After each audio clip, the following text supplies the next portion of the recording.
आप सभी YouTube family को राधे राधे, जय श्री कृष्णा। स्वागत करती हूँ अपने यूट्यूब चैनल पर। बहुत ही सुंदर सा एक नाच गीत लेकर के आई हूँ आप लोगों के बीच में। गीत को पूरा सुनना और कैसा लगा कमेंट करके बताना, हमें भी अपना प्यारा आशीर्वाद देना। राधे राधे।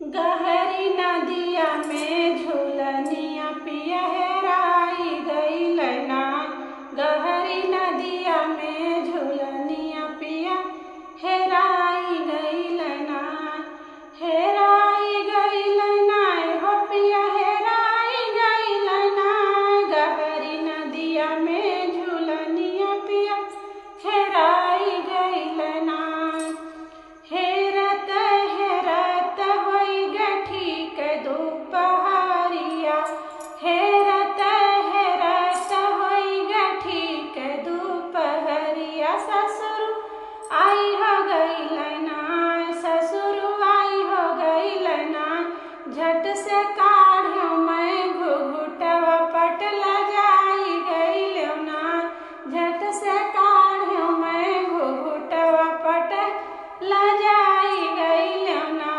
गहरी नदिया में झूलनिया पिया हेराई गई लेना, गहरी नदिया में झूलनिया पिया हेराई गई लेना, हेरत हेरत होई गठी के दोपहरिया, हेरत हेरत होई गठी के दोपहरिया, जेठऊ आई हो गई लेना,